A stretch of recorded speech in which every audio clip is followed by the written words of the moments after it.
আসসালামু আলাইকুম এভরিওয়ান, কেমন আছেন সবাই? আলহামদুলিল্লাহ, আমিও ভালো আছি। আজকে আমার এই ভিডিওটা যে যেখান থেকে দেখছেন সবাইকে জানাই আন্তরিক শুভেচ্ছা, অভিনন্দন। আমার এই ছোট্ট ভিডিওটা যদি আপনাদের ভালো লেগে থাকে অবশ্যই লাইক, কমেন্ট, শেয়ার করে আমার পাশে থাকবেন।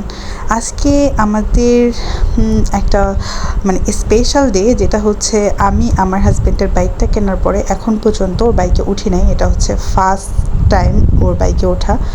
তো খুবই ভয় ছিলাম, তারপরও এনজয় করতেছিলাম যেহেতু হাজব্যান্ডের বাইকে ফার্স্ট টাইম উঠেছি। তো আমরা যাচ্ছিলাম আজকে যমুনাতে আমার ছেলের প্যাম্পাসের জন্য। ওটা তো আছেই, তারপর আমরা ঘোরার উদ্দেশ্যে একটু বের হয়েছি। তো আমরা অনেক দূরে 300 ফিট থেকে অনেক দূরে সামনে এগিয়ে আর কি গিয়েছি। তারপরে হচ্ছে প্যাম্পাসটা নিয়ে নিলাম, যেহেতু বেবিকে রেখে গিয়েছি। তো সেক্ষেত্রে আমাদের অনেক বেশি ঘোরার কোনো চান্সই নেই। তো আমরা যমুনা থেকে বসুন্ধরা হয়ে তারপরে বাসায় এসেছি। তো ইফতারের পরপর তো অনেক বেশি হচ্ছে ঈদের মধ্যে, রোজার মধ্যে আর কি সবাই শপিং করতে যায়, একটু জ্যামজট বেশিই থাকে। তো আমরা এসে পৌঁছালাম বাসার কাছে, স্বপ্নে আসলাম। এখানে এসে যে কাজটি করেছি, আমি আসলে শো অফ করছি না। তো আমার একটা আন্টিকে দেখে মনে হলো যে সে খুবই অসহায়, তাকে আমি একটু কিছু কিনে দিই।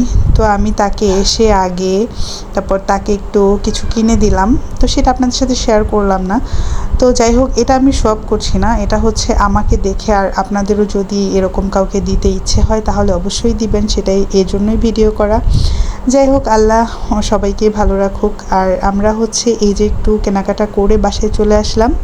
তো কালকে আমাদের বাসায় কিছু গেস্ট আসবে, এজন্যই আমরা বাইরে গিয়েছিলাম। আর প্যাম্পাস তো দরকারই ছিল, এজন্যও গিয়েছিলাম, আবার ঘুরতেও গিয়েছিলাম। সব কিছু মিলিয়ে ঝিলিয়ে আজকে বাইরে যাওয়া হয়েছে। আর কালকে আমাদের বাসায় কে আসবে, কারা আসবে সেটা দেখার জন্য অবশ্যই ভিডিওতে চোখ রাখবেন। আল্লাহ হাফেজ।